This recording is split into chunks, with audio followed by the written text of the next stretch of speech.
अगर आप अपने बोलने का तरीका बदल लें तो यकीन मानिए आपकी पूरी जिंदगी बदल सकती है। यह ऑडियो बुक इसी विचार को समझाने का एक प्रयास है। कम्युनिकेशन यानी संवाद की कला केवल बात कहने का जरिया नहीं है, बल्कि यह आपकी असली पहचान और प्रभाव का माध्यम है। यह वही शक्ति है जिससे आप खुद को पूरी दुनिया के सामने प्रस्तुत करते हैं। अगर आपकी बातें प्रभावशाली हैं, तो लोग उन्हें न केवल सुनेंगे बल्कि समझेंगे और उस पर अमल भी करेंगे। परंतु यदि आपकी कम्युनिकेशन स्किल कमजोर है, तो चाहे आपके पास कितनी भी प्रतिभा हो, आपको गंभीरता से नहीं लिया जाएगा। जरा कल्पना कीजिए, कोई व्यक्ति कमरे में प्रवेश करता है और उसके आते ही माहौल बदल जाता है। लोग उसकी ओर खिंचे चले आते हैं। ऐसा सिर्फ इसलिए नहीं है कि वह व्यक्ति सुंदर है या धनी है, बल्कि इसलिए कि उसे लोगों से जुड़ना आता है। वह जब बोलता है तो लोग ध्यान से सुनते हैं, क्योंकि वह जानता है कि कैसे शब्दों के जरिए लोगों के दिल और दिमाग तक पहुंचा जाए। अब सोचिए, वह शख्स आप भी हो सकते हैं। आप भी अपनी संवाद शैली को इतना प्रभावशाली बना सकते हैं कि लोग न सिर्फ सुने बल्कि आपकी बातें माने, आपके विचारों को अपनाएं। आप अपनी कम्युनिकेशन स्किल्स की मदद से अपने जीवन में व्यक्तिगत और पेशेवर दोनों क्षेत्रों में गहरा असर डाल सकते हैं। लेकिन यह समझना जरूरी है कि संवाद सिर्फ स्मार्टली बोलने का नाम नहीं है। यह केवल कठिन शब्दों के प्रयोग या तर्कों की बाजीगरी नहीं है। यह एक कला है जिसमें सामने वाले के दिमाग को समझना, विश्वास बनाना और अपनी बातों से प्रभाव छोड़ना आता है। इस ऑडियो बुक में हम इसी कला को विस्तार से समझने वाले हैं। लेकिन घबराइए नहीं, यह कोई उबाऊ व्याख्यान नहीं है जिसमें केवल ग्रामर और शब्दावली पर बात होगी, बल्कि यह एक व्यावहारिक गाइड है जो आपकी रियल लाइफ बातचीत को बेहतर बनाएगा। हम जानेंगे कि कैसे अपनी बातों को इतना प्रभावशाली बनाया जाए कि लोग न केवल सुने बल्कि उसे महसूस करें। यह यात्रा आपकी सोच को बदलेगी। बातचीत अब एक बोझ नहीं बल्कि अवसर की तरह दिखेगी। चाहे वह कोई जॉब इंटरव्यू हो, कोई जरूरी डील हो, बिगड़ा रिश्ता हो या मंच से सैकड़ों लोगों को संबोधित करना हो, यह स्किल आपकी सबसे मजबूत ताकत बन सकती है। लेकिन यह कोई चमत्कारी प्रक्रिया नहीं है। इसके लिए मेहनत करनी होगी, गलतियों से सीखना होगा और उन आदतों को सुधारना होगा जो अब तक आपको पीछे खींचती आई हैं। तो अब यह निर्णय आपके हाथ में है। क्या आप खुद को बदलने के लिए तैयार हैं? क्या आप उन गलत आदतों को छोड़ने के लिए तैयार हैं जो आपकी बातचीत को कमजोर बना रही थीं? अगर आपका जवाब हां है, तो इस यात्रा में हमारे साथ जुड़ जाइए। अगले चैप्टर में हम जानेंगे कि संवाद की असली ताकत क्या होती है और क्यों अधिकांश लोग इसमें बड़ी गलतियां कर बैठते हैं। एक छोटा हिंट दे दूं, मामला सिर्फ यह नहीं है कि आप क्या कहते हैं। असली फर्क यह है कि आपकी बात सामने वाले को कैसा महसूस कराती है। दोस्तों, स्वागत है आपका हमारे YouTube चैनल ZD मोटिवेशन पर। अगर आपको हमारे चैनल की ऑडियो बुक समरी पसंद आती है तो आप चैनल की मेंबरशिप भी ले सकते हैं। अब चलिए बढ़ते हैं वीडियो की ओर। Chapter 1, the power of communication. अगर आप जीवन में आगे बढ़ना चाहते हैं तो केवल टैलेंट और मेहनत काफी नहीं है। चाहे आप कितने भी बुद्धिमान हों, अगर लोग आपकी बातों को समझ ही नहीं पा रहे तो आपकी प्रतिभा अधूरी रह जाएगी। यही कारण है कि दुनिया के बड़े नेता, उद्योगपति और सफल लोग संवाद को अपनी सबसे बड़ी ताकत मानते हैं। सोचिए, क्या कभी आपके साथ ऐसा हुआ है कि आपके पास कोई बेहतरीन आइडिया था, लेकिन जब आपने किसी को बताया तो किसी ने उसे गंभीरता से नहीं लिया? या फिर किसी मीटिंग में आप कुछ कहना चाहते थे लेकिन ठीक तरह से व्यक्त नहीं कर पाए? या आपने किसी से बात करने की कोशिश की लेकिन आपकी बात उस तक ठीक से पहुंची ही नहीं? इन सभी समस्याओं की जड़ एक ही चीज में है, कम्युनिकेशन। संवाद केवल बोलने या लिखने का नाम नहीं है। यह एक कला है जिसमें सही शब्दों का चयन, बॉडी लैंग्वेज, टोन और एक्सप्रेशन सब शामिल होते हैं। अगर कोई व्यक्ति बिना बोले भी अपनी बात समझा सकता है तो वह सबसे प्रभावी संप्रेषक होता है। इतिहास गवाह है, दुनिया में जितने भी बड़े बदलाव हुए हैं उनके पीछे एक सशक्त संवाद ही रहा है। एक अच्छा वक्ता लाखों लोगों को प्रेरित कर सकता है, एक कुशल नेता अपनी टीम को नई ऊंचाइयों तक ले जा सकता है और एक अच्छा मित्र अपने प्रियजनों से मजबूत संबंध बना सकता है। अब सवाल यह उठता है कि क्या यह केवल जन्मजात गुण है या इसे सीखा जा सकता है? इसका जवाब है, यह एक स्किल है और किसी भी स्किल की तरह इसे सीखा और निखारा जा सकता है। अगर आप यह सोचते हैं कि आप अंतर्मुखी इंट्रोवर्ट हैं, इसलिए अच्छे वक्ता नहीं बन सकते, तो यह भ्रम है। संवाद केवल बोलने की कला नहीं है, यह समझने, सुनने और सही प्रतिक्रिया देने की क्षमता है। इसलिए जब भी आप बात करें, सिर्फ अपनी बात कहने के लिए मत कहिए, यह सोचिए कि सामने वाला उसे कैसे ग्रहण करेगा। सही संवाद वही होता है जिसमें बोलने वाला और सुनने वाला दोनों सक्रिय रूप से शामिल होते हैं। Chapter 2, understanding communication. संवाद को लेकर सबसे बड़ी गलतफहमी यह है कि लोग समझते हैं कि यह केवल शब्दों का खेल है, जबकि सच्चाई यह है कि हम जितनी बातें शब्दों से कहते हैं, उससे कहीं ज्यादा बिना कुछ कहे भी कह देते हैं। हमारी बॉडी लैंग्वेज, हाव भाव, आंखों की भाषा, ये सब मिलकर हमारी बात को कहीं अधिक प्रभावी बनाते हैं। सोचिए, जब आप किसी से बात कर रहे होते हैं और वह व्यक्ति आपकी आंखों में नहीं देख रहा, तो आपको कैसा लगता है? वहीं जब कोई मुस्कुराकर बात करता है और दूसरा व्यक्ति बिना किसी हाव भाव के, तो आप किससे बातचीत करना पसंद करेंगे? यही है वर्बल और नॉन वर्बल संवाद का अंतर। जब भी आप किसी से बातचीत करते हैं, तो केवल यह सोचना पर्याप्त नहीं होता कि आप क्या कह रहे हैं, यह भी उतना ही आवश्यक है कि आप कैसे कह रहे हैं। एक ही वाक्य अगर प्रेम से कहा जाए तो उसका असर अलग होता है, और अगर वही बात क्रोध में कही जाए तो उसका पूरा अर्थ ही बदल जाता है। हमारी आवाज की टोन, गति, चेहरे के हाव भाव, ये सब शब्दों से अधिक प्रभाव डालते हैं। मान लीजिए कोई वक्ता मंच पर आता है तो केवल उसके शब्द मायने नहीं रखते, बल्कि उसकी पूरी प्रस्तुति शैली भी मायने रखती है। अगर वह आत्मविश्वास के साथ खड़ा होकर आंखों में विश्वास के साथ बोलता है तो उसकी बातों का असर गहरा होता है, लेकिन अगर वह सिर झुकाकर धीरे धीरे बोले तो लगेगा कि उसे खुद पर ही विश्वास नहीं है। इसी तरह जब आप किसी इंटरव्यू में जाते हैं तो केवल आपके उत्तर ही नहीं, बल्कि आपकी शारीरिक भाषा, हाथ मिलाने का तरीका, आंखों में आत्मविश्वास और चेहरे की मुस्कान, ये सब मिलकर आपके चयन को प्रभावित करते हैं। इसलिए अगर आप एक असरदार संवादक बनना चाहते हैं तो केवल शब्दों पर नहीं, अपने पूरे प्रस्तुति कौशल पर ध्यान दीजिए, क्योंकि कई बार जो बातें आप शब्दों में नहीं कह पाते, वो आपकी बॉडी खुद ब खुद बयां कर देती है। चैप्टर 3, सुनने की कला।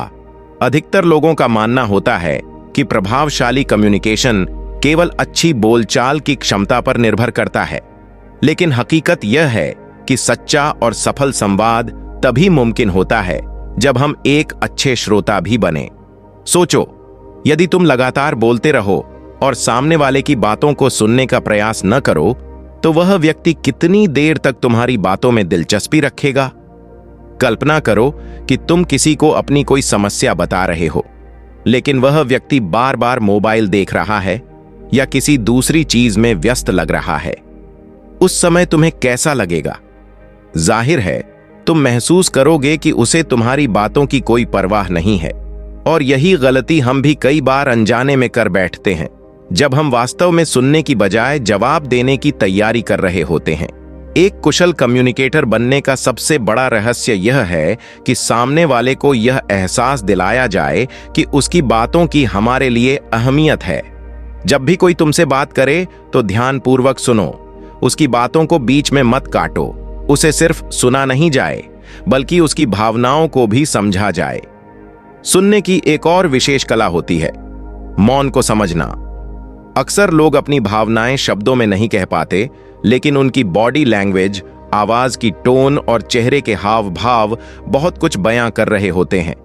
यदि तुम वास्तव में एक शानदार कम्युनिकेटर बनना चाहते हो, तो सिर्फ शब्दों पर ही नहीं, बल्कि अनकहे इशारों पर भी ध्यान देना सीखो। अगर कभी तुमने किसी सच्चे दोस्त से बात की हो, तो तुम्हें याद होगा कि वह बिना कुछ कहे भी तुम्हारी बातों को समझ जाता है। यह इसलिए संभव होता है क्योंकि वह एक संवेदनशील और सतर्क श्रोता होता है। अगर तुम भी अपनी निजी और पेशेवर जिंदगी में बेहतरीन रिश्ते बनाना चाहते हो, तो सबसे पहले यह सीखो कि कैसे सही ढंग से सुना जाए। अगली बार जब तुम किसी से संवाद करो तो सिर्फ बोलने पर ध्यान मत दो, यह भी सोचो कि क्या तुम सचमुच सुन रहे हो, क्योंकि प्रभावशाली कम्युनिकेशन एक द्विपक्षीय प्रक्रिया है। जितना महत्व बोलने का है उतना ही जरूरी है सुनने का। चैप्टर 4, कम्युनिकेशन में आत्मविश्वास बनाना। क्या तुम्हारे साथ कभी ऐसा हुआ है कि तुम मन में बहुत कुछ कहने का सोचते हो, लेकिन जब बोलने की बारी आती है तो आवाज धीमी हो जाती है या हिचकिचाहट महसूस होती है? यह समस्या केवल तुम्हारी नहीं है, बहुत से लोग इससे जूझते हैं। कई बार हमें अच्छे से पता होता है कि हमें क्या बोलना है, लेकिन आत्मविश्वास की कमी हमें बोलने से रोक देती है। हम डरते हैं कि कहीं कुछ गलत ना बोल दें और लोग हमारा मजाक न बना लें, या फिर यह डर सताता है कि हमारी बात लोगों को पसंद नहीं आएगी। यही डर धीरे धीरे हमारे भीतर घर कर जाता है और हम खुलकर अपनी बात नहीं रख पाते। अब सवाल उठता है, इस डर को कैसे दूर किया जाए और अपने कम्युनिकेशन में आत्मविश्वास कैसे लाया जाए? इसका सबसे असरदार उपाय है नियमित अभ्यास और खुद को एक्सपोज करना। जितना ज्यादा तुम बोलने का अभ्यास करोगे, उतना ही अधिक आत्मविश्वास विकसित होगा। कल्पना करो, एक क्रिकेट खिलाड़ी पहली बार बैटिंग के लिए मैदान में जाता है। क्या वह पहली ही बार में विराट कोहली की तरह खेलता है? बिल्कुल नहीं। उसे बार बार अभ्यास करना पड़ता है, तब जाकर वह आत्मविश्वास से खेल पाता है। ठीक उसी तरह यदि तुम रोज छोटे छोटे मौकों पर बोलने की प्रैक्टिस करोगे तो धीरे धीरे तुम्हारा आत्मविश्वास भी बढ़ेगा। इसके अलावा तुम्हारी बॉडी लैंग्वेज भी तुम्हारे आत्मविश्वास को दर्शाती है। जब भी किसी से बात करो, सीधे खड़े रहो या बैठो, अपनी आवाज को स्पष्ट रखो और आंखों में आत्मविश्वास झलके। इससे सामने वाले को लगेगा कि तुम खुद पर विश्वास रखते हो। याद रखो, कई बार लोग तुम्हारी बातों से ज्यादा तुम्हारी प्रस्तुति को आंकते हैं। यदि तुम्हारी बॉडी लैंग्वेज मजबूत होगी तो लोग खुद ब खुद तुम्हारी बातों को गंभीरता से लेंगे, और यदि कभी कुछ सही से न कह पाओ तो खुद को दोष देने की बजाय अगली बार उसे बेहतर करने की ठान लो। यही सोच तुम्हें एक प्रभावशाली संवादकर्ता बनाएगी। चैप्टर 5, टोन और आवाज की जादूगरी। क्या तुम्हें पता है कि एक ही वाक्य को अलग अलग टोन में कहने से उसका अर्थ पूरी तरह बदल सकता है? मान लो कोई कहे, तुम बहुत अच्छे इंसान हो। अब अगर यह बात स्नेह और आदर के साथ कही जाए तो सुनकर अच्छा लगेगा, लेकिन अगर यही बात तानों के लहजे में कही जाए तो बुरा लग सकता है। यही जादू होता है टोन और वॉइस मॉड्यूलेशन का। केवल शब्द ही नहीं, बल्कि तुम्हारी आवाज की ऊंच नीच, बोलने का तरीका और गति, ये सब मिलकर यह तय करते हैं कि सामने वाला तुम्हारी बात को कैसे समझेगा। यदि तुमने कभी किसी अच्छे वक्ता को सुना हो तो देखा होगा कि उनकी आवाज में एक खास आकर्षण होता है। वे एक ही बात को इस अंदाज में कहते हैं कि वह सुनने वाले को रोचक और प्रभावशाली लगती है। वे अपनी आवाज की गति को नियंत्रित करते हैं, जरूरत पड़ने पर रुकते हैं और बात को असरदार बनाने के लिए आवाज का उतार चढ़ाव करते हैं। अब सोचो, अगर कोई व्यक्ति एक ही टोन में लगातार बोलता जाए तो क्या तुम्हें उसमें कोई रुचि होगी? बिल्कुल नहीं। इसलिए जरूरी है कि तुम वॉइस मॉड्यूलेशन की कला सीखो। यदि तुम अपनी बात को असरदार बनाना चाहते हो तो अपनी आवाज पर काम करना शुरू करो। इसके लिए कुछ आसान अभ्यास कर सकते हो, जैसे तेज और धीमे बोलने का अभ्यास करना, एक ही वाक्य को अलग अलग टोन में बोलकर सुनना और रिकॉर्डिंग से जांचना कि तुम्हारी आवाज में कितनी ऊर्जा है।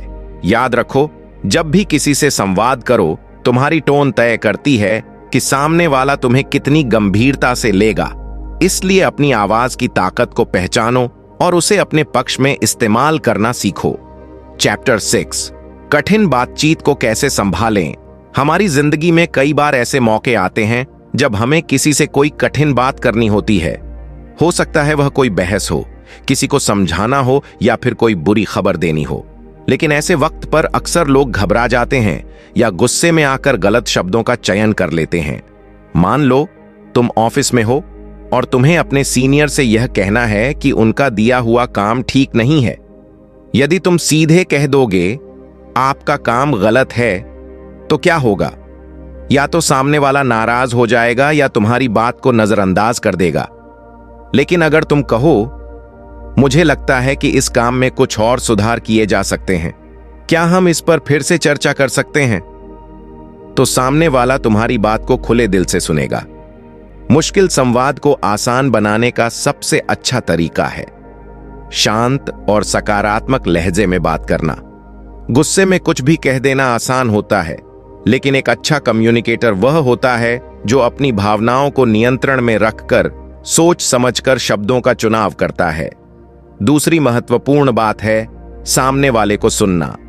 जब भी कोई बहस हो, केवल अपनी बात कहने में मत लगो। ध्यान दो कि दूसरा व्यक्ति क्या कह रहा है, क्योंकि कई बार हम अपनी बात मनवाने में इतने डूब जाते हैं कि यह भूल जाते हैं कि सामने वाला क्या महसूस कर रहा है। यदि तुम वास्तव में किसी कठिन बातचीत को कुशलता से संभालना चाहते हो, तो धैर्य रखो, सामने वाले की बात को समझो और सोच समझकर उत्तर दो। और सबसे जरूरी, कभी भी ईगो में आकर ऐसे शब्द मत बोलो जो बाद में पछतावा लाएं। कुछ बातें एक बार कह दी जाएं तो वापस नहीं ली जा सकती। इसीलिए जब भी कोई कठिन बातचीत करनी हो, शांत रहो, सही शब्दों का चयन करो और सामने वाले के दृष्टिकोण को समझने की कोशिश करो। यही तरीका तुम्हें एक प्रभावशाली और समझदार संवादकर्ता बनाएगा। चैप्टर 7, पब्लिक स्पीकिंग में निपुणता कैसे हासिल करें। जब भी किसी को भीड़ के सामने बोलना होता है तो अधिकतर लोग घबरा जाते हैं, दिल तेजी से धड़कने लगता है, हथेलियां पसीने से तर हो जाती हैं और मन में बस एक ही चिंता सताने लगती है, अगर मैं बोलते बोलते रुक गया तो, या फिर अगर लोगों को मेरी बातों में रुचि नहीं आई तो क्या होगा। यही डर पब्लिक स्पीकिंग को एक चुनौतीपूर्ण कार्य बना देता है। पर यदि आप ध्यान से देखें तो पाएंगे कि दुनिया के अधिकतर प्रभावशाली लीडर्स और सफल व्यक्ति इस कला में माहिर होते हैं। वे लाखों की भीड़ के सामने भी पूरी आत्मविश्वास के साथ बोलते हैं और अपने विचारों को बेहद प्रभावशाली ढंग से प्रस्तुत करते हैं। अब प्रश्न उठता है, आखिर इस आत्मविश्वास को कैसे विकसित किया जाए। इसका पहला और सबसे महत्वपूर्ण उपाय है सुनियोजित तैयारी। कोई भी महान वक्ता अचानक स्टेज पर नहीं आता, बल्कि वह अपनी स्पीच की लगातार प्रैक्टिस करता है। जब आपको स्पष्ट रूप से पता होता है कि आप क्या कहने जा रहे हैं, तब डर स्वतः ही कम हो जाता है। इसलिए यदि आपको किसी प्रेजेंटेशन या भाषण की तैयारी करनी हो, तो पहले से उसकी ठोस योजना बना लें और उसे बार बार अभ्यास करें। दूसरी महत्वपूर्ण बात है आपकी बॉडी लैंग्वेज और आवाज। जब आप मंच पर खड़े होते हैं तो श्रोता सबसे पहले आपके शारीरिक हाव भाव से ही यह अंदाजा लगाते हैं कि आप आत्मविश्वासी हैं या नहीं। अपने शरीर को सीधा रखें, हाथों की हरकतों को सहज और स्वाभाविक रखें और अपनी आवाज में मजबूती बनाए रखें। एक कुशल वक्ता केवल शब्दों से नहीं, बल्कि अपनी ऊर्जा और चेहरे के भावों से भी श्रोताओं को जोड़ता है। तीसरी और सबसे जरूरी बात यह है कि शुरुआत में गलतियां करने से घबराएं नहीं। हर बड़ा स्पीकर कभी न कभी घबराया जरूर होगा, लेकिन उन्होंने अपने डर से लड़कर बार बार मंच का सामना किया। इसी निरंतर प्रयास से उनका आत्मविश्वास बढ़ता गया। आप भी अगर इस डर से बाहर आना चाहते हैं तो छोटे छोटे अवसरों का लाभ उठाएं। दोस्तों के सामने, परिवार में या दफ्तर की मीटिंग्स में बोलने का अभ्यास करें। जितना अधिक आप बोलेंगे, उतनी ही तेजी से आपका डर खत्म होगा। पब्लिक स्पीकिंग एक कौशल है और इसे सीखा जा सकता है। जरूरत है तो बस इसे एक कला की तरह देखने की और हर बार उसमें थोड़ा थोड़ा सुधार करने की। एक दिन ऐसा भी आएगा जब आप बिना किसी घबराहट के स्टेज पर आत्मविश्वास के साथ बोलेंगे और आपकी बात सीधे लोगों के दिलों तक पहुंचेगी। चैप्टर 8, लोगों से संवाद स्थापित करना। हर व्यक्ति एक जैसा नहीं होता। कुछ लोग बेहद भावुक होते हैं तो कुछ पूर्णतः व्यावहारिक। कोई पल भर में नाराज हो जाता है तो कोई हर गंभीर बात को भी मजाक में टाल देता है। अब सोचिए, अगर आप हर प्रकार के व्यक्ति से एक ही तरीके से बात करें तो क्या सब पर आपकी बात समान प्रभाव डालेगी? बिल्कुल नहीं। असल संवाद कला इसी में है कि आप यह समझें कि सामने वाला व्यक्ति किस प्रकार का है और उसी अनुरूप अपनी बातचीत की शैली में बदलाव करें। अगर आप किसी अत्यधिक भावुक व्यक्ति से बात कर रहे हैं तो आपकी आवाज में कोमलता होनी चाहिए। ऐसे लोग तर्क की बजाय भावना से ज्यादा समझते हैं इसलिए उनके साथ बात करते समय अपनी बात को सॉफ्ट और सीधा रखना ज्यादा असरदार होता है। अब बात करते हैं उन लोगों की जो जल्दी गुस्सा हो जाते हैं। ऐसे लोगों के साथ अगर आप भी तेजी से प्रतिक्रिया देंगे तो स्थिति और बिगड़ सकती है। सबसे सही तरीका है कि आप धैर्य और संयम से बात करें। उन्हें यह महसूस कराएं कि आप उनकी बात समझ रहे हैं और साथ ही शांति से अपना दृष्टिकोण भी रखें।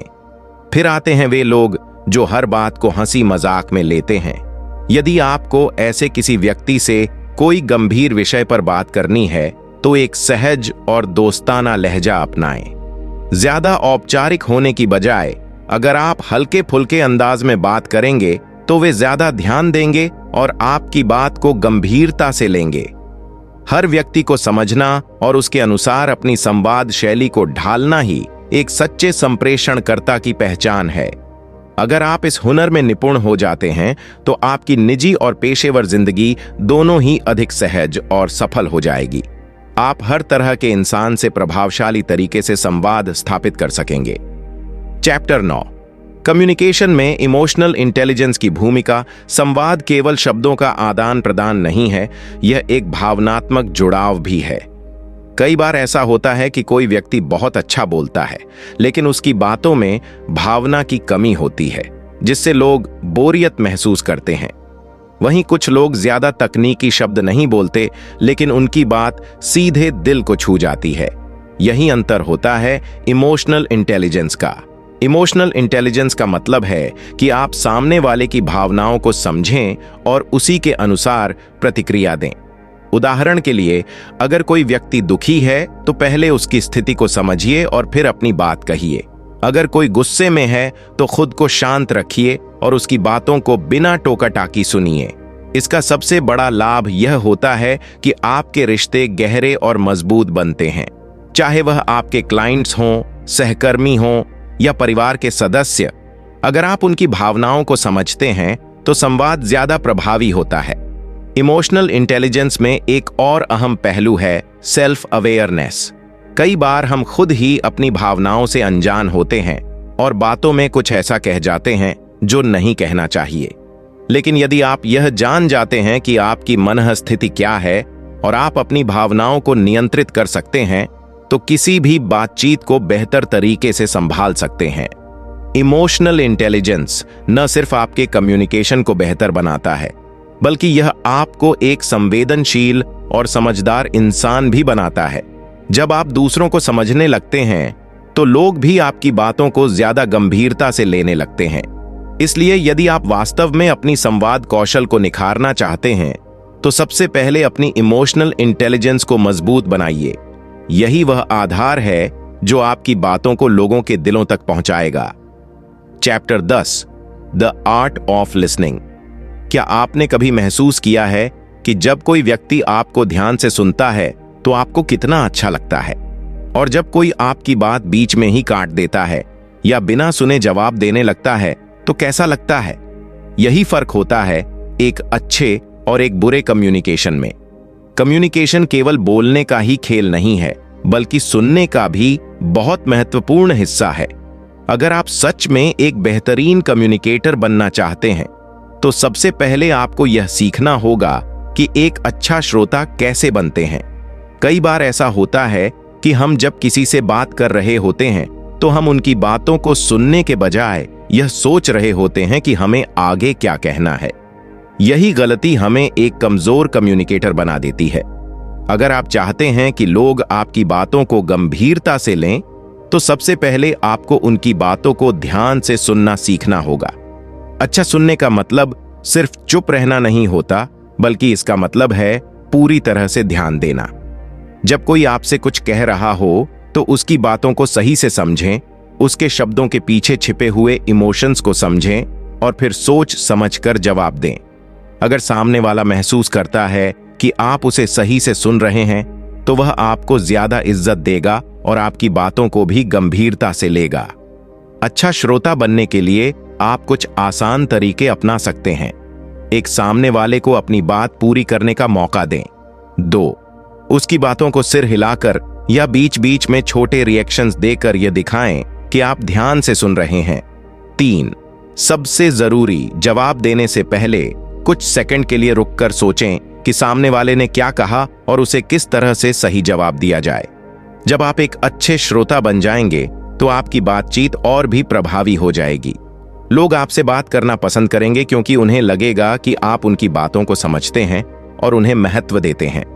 कम्युनिकेशन केवल शब्दों का खेल नहीं है, यह एक कला है जो आपकी पर्सनल और प्रोफेशनल लाइफ दोनों को बदल सकती है। चाहे आप किसी दोस्त से बात कर रहे हों, ऑफिस की मीटिंग का हिस्सा हों या किसी बड़े मंच पर स्पीच दे रहे हों, आपकी बातचीत का तरीका यह तय करता है कि लोग आपको कितना गंभीरता से लेंगे। इस पूरे ऑडियो बुक में हमने कम्युनिकेशन स्किल्स के विभिन्न पहलुओं को समझा। हमने यह जाना कि पब्लिक स्पीकिंग को कैसे बेहतर किया जाए, अलग अलग प्रकार के लोगों से किस तरह बातचीत की जाए, इमोशनल इंटेलिजेंस का हमारी बातचीत में क्या महत्व है, और सबसे जरूरी, कैसे एक अच्छा श्रोता बना जाए। जब आप अपनी बॉडी लैंग्वेज, टोन और शब्दों को सही तरीके से इस्तेमाल करना सीख जाते हैं तो आपकी बातों का असर कई गुना बढ़ जाता है। सबसे महत्वपूर्ण बात यह है कि कम्युनिकेशन एक स्किल है जिसे सीखा और निखारा जा सकता है। कोई भी जन्म से बेहतरीन कम्युनिकेटर नहीं होता, बल्कि यह स्किल लगातार प्रैक्टिस और सही तरीकों को अपनाने से आती है। इसलिए आज से ही अपने कम्युनिकेशन स्किल्स पर काम करना शुरू करें। लोगों से खुलकर बात करें, ध्यान से सुनें, अपनी बातों को सही तरीके से व्यक्त करें और हर बातचीत में यह समझने की कोशिश करें कि सामने वाला क्या महसूस कर रहा है। अगर आप इन सब बातों को अपनाते हैं तो न केवल आप एक अच्छे कम्युनिकेटर बनेंगे, बल्कि अपने रिश्तों को भी मजबूत करेंगे, प्रोफेशनल लाइफ में तेजी से ग्रो करेंगे और लोगों के दिलों तक अपनी बात पहुंचा पाएंगे। अब वक्त है सीखे हुए ज्ञान का प्रैक्टिस करने का और अपने कम्युनिकेशन स्किल्स को मास्टर करने का।